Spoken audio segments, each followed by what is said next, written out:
Olá, tudo bem? Aqui é o Luiz e no vídeo de hoje eu quero explorar com você algumas oportunidades que o mercado de Web3 está trazendo para os programadores e o que exatamente você tem que aprender a programar para aproveitar esse tipo de oportunidade. Então vai ser bem interessante se você quer se diferenciar no mercado web que está nascendo agora. Então vamos lá.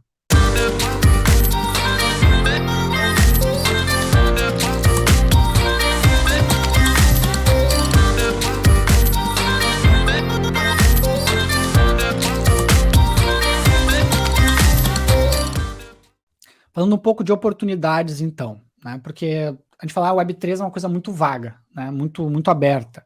O que eu vejo como oportunidade é que vale tanto para empreender quanto para a carreira relacionado a esse universo. Tá? Primeiro, blockchain, né, é a base. Blockchain é a base para a Web3 funcionar, certo? Então todo mundo, absolutamente todo mundo, que for querer pleitear uma oportunidade, uma vaga, uma carreira ou empreender envolvendo o Web3, precisa ter um conhecimento mínimo de como o blockchain funciona, certo? Isso é para todos. Tá? Ah, mas Luiz, você deve front-end de Web3, não tem problema. Ah, Luiz, você é líder de projeto, eu nem vou codar. Não interessa. Tem que entender como o blockchain funciona, porque é a base de tudo, certo? Então, fica como dica, lá no canal tem uma playlist, aqui no canal, né, vocês estão me vendo no YouTube, tem uma playlist blockchain, tá? Nessa playlist deve ter uns 8 ou 9 vídeos, eu não lembro agora, tá? Eu mostro passo a passo como que a blockchain funciona, de maneira bem simplificada, usando a blockchain do Bitcoin, né, que é a original como exemplo, certo? Bem passo a passo, e a gente coda ainda um protótipo ali, mais ou menos para a pessoa entender como é que funciona utilizando JavaScript. Tá? As pessoas não codam blockchain utilizando JavaScript, ali é para fins didáticos, dá uma boa ideia de como é que as coisas mais ou menos funcionam. Quem quiser ir para a linha de engenharia mesmo, de blockchain, aí tem que saber programar. Aí o bicho pega, aí tem que ir mais baixo nível, né? E tem que ir para o C, C++, Rust, né? Alguma coisa de Java, as linguagens mais para a construção dessas plataformas mesmo, tá bom? Mas para todo mundo que for lidar com Web3, né, tem que entender minimamente como funciona aí a blockchain. Tá? Outra coisa que tem muita oportunidade já agora, tá?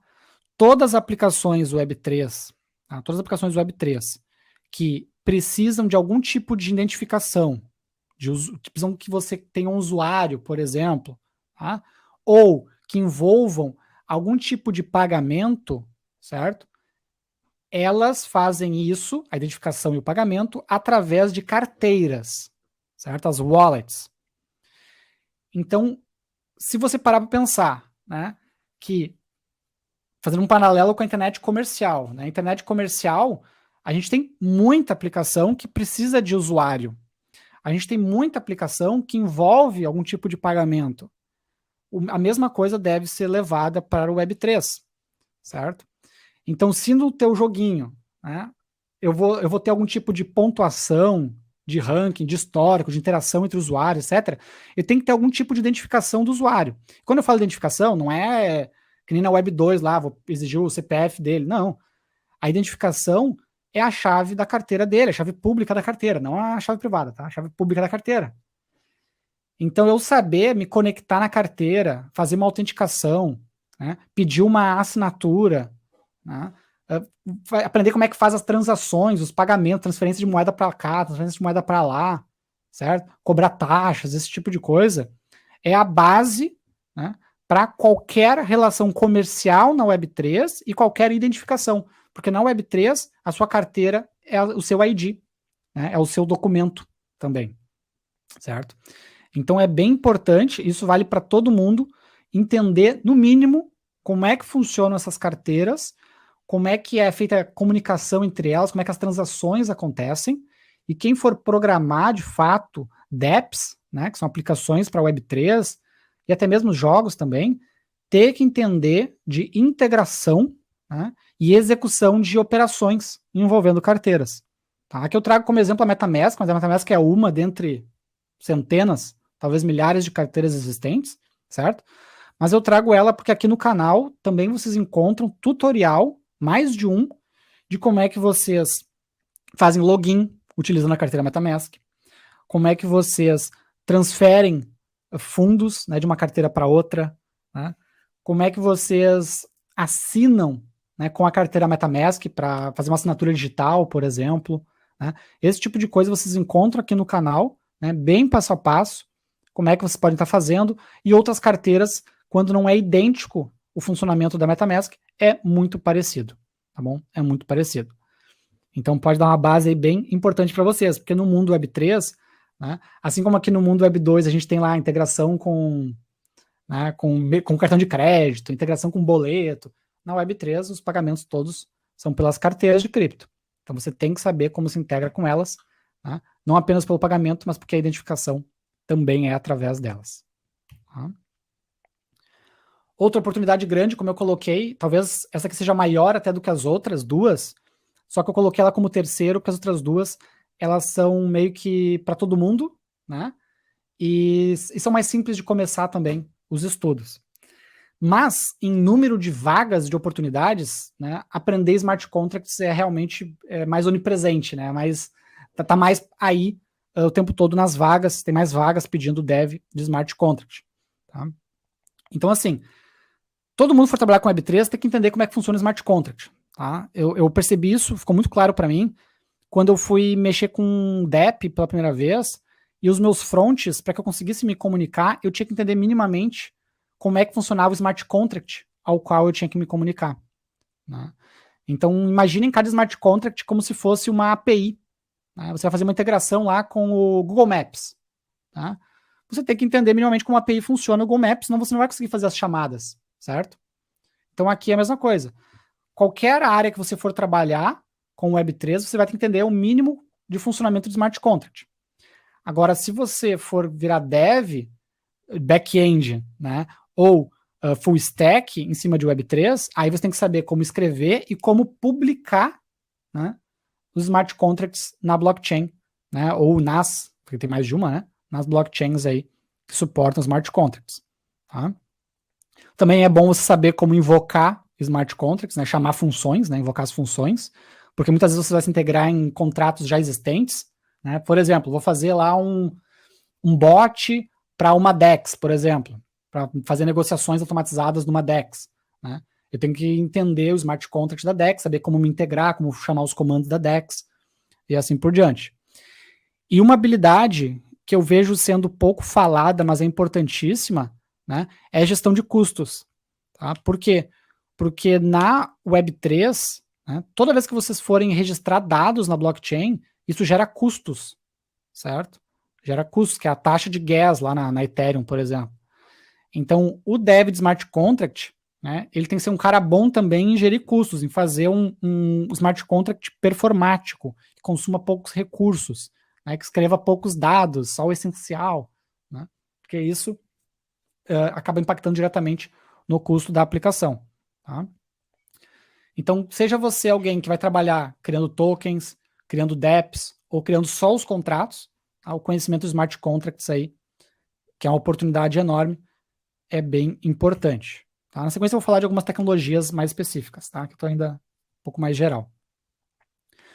NFT é outra oportunidade, né? É importante para todo mundo entender, no mínimo, como funciona, né? E quem for trabalhar, quem quiser trabalhar com metaverso ou com jogos, tá? Eu recomendo fortemente descer mais o nível do detalhe para aprender como escrever, né, publicar, fazer mint e por aí vai. Tá? Como transacionar entre as wallets, né? Trocar o ownership, né, quem é o dono, né, trocar propriedades dos NFTs. Né? É importante entender como é que funciona a Polygon, que hoje está sendo bem forte para essa parte de NFTs. OpenSea também, que é o maior marketplace. Né? A Binance também tem um marketplace de NFTs.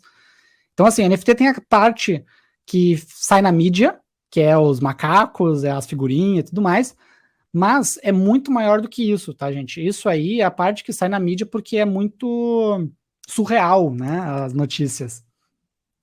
Mas o importante mesmo está por vir, que é a parte mais forte em jogos, é a parte mais forte em metaverso, onde faz, para mim, pelo menos, total sentido NFTs, muito mais, né, do que tokenizar uma obra de arte, muito mais do que isso, é realmente, né, a tokenizar coisas, né, que as pessoas de fato querem as coisas, né, porque hoje o que acontece muitas vezes, aqui o Luiz dando a opinião dele, tá? As pessoas não querem o NFT, tá? Elas querem negociar os NFTs, né? Ou elas querem algum prêmio que estão prometendo para quem tem aquele NFT, né? O clube do iate lá, por exemplo, né? Agora, no metaverso e em jogos, né? E está começando a ficar mais forte esses assuntos. Usando NFTs, as pessoas vão querer o NFT em específico, que é o item do jogo. É a arma no jogo, é a armadura, a magia, né? É o item no jogo, porque elas vão usar de fato a NFT no jogo, certo? Semelhante lá ao Steppen, que vende os tênis, né? Tu precisa dos tênis especificamente, tu quer o tênis. Tu não compra o tênis para vender para outro. Tu compra o tênis para poder usar na gamificação do Steppen lá, né? Que quem não sabe é aquele esquema de tu caminhar e ganhar dinheiro por correr e tal, fazer exercício, né? Só ia ter que ter o tênis NFT, né? Chegando na última, oportunidade tem aos montes, tá, gente? Mas eu trouxe algumas, que eu considero as maiores. Tem a parte de automação para esses mercados. A gente falou um pouco antes ali de DEX, né? Saber monitorar o mercado de DEX, saber fazer trades no mercado de DEX através de código, tá cada vez aumentando mais a procura. Tá? Eu sei porque eu já trabalhei fazendo isso no passado, né, de fazer projetos de bots para outras pessoas, para outras empresas, já dei consultoria disso também, né? Tem curso disso, coisa do tipo, e chega muita gente até mim pedindo isso, né? Muita empresa, muito escritório começando a fazer isso, né? Porque os escritórios de investimento, os grandes fundos, todos eles operam principalmente de forma automatizada, né? Então você vai encontrar, inclusive, entrevistas do pessoal comentando, né? Da briga que é dos traders manuais com a galera que tem os robôs e tudo mais. Então a tendência é que conforme, né, as DEX ganhem mais relevância no mercado, né, que comece a entrar mais dinheiro nelas, né, e o pessoal querer automatizar cada vez mais. Tá? Então tem duas coisas que são as principais para fazer bot para esses mercados, que é monitoramento e trade. Né? Então você conseguir observar, pegar as informações, e aí conforme a estratégia dos investidores, você fazer as compras e as vendas. Tá? E aí, para fazer isso, você tem que conseguir se comunicar com os smart contracts, entender minimamente os smart contracts, né? E é uma oportunidade aí bem bacana, até mesmo para vocês, né? Quem quiser fazer os seus próprios bots e tudo mais, não necessariamente para os outros. E aí, gostou do vídeo? Eu vou deixar na sequência mais algumas recomendações para você. Mas antes de terminar esse vídeo aqui, não esquece de deixar o seu like para valorizar aí o meu trabalho e se inscreva no canal se você quiser receber os próximos vídeos. Saem vídeos como esse aqui todas as semanas. Ah, e se você quiser complementar o vídeo, deixa aí nos comentários outras oportunidades que você percebe, ou se você teve qualquer dúvida também, adoraria saber qual a dúvida para poder respondê-la. Então um abraço e até a próxima. Valeu!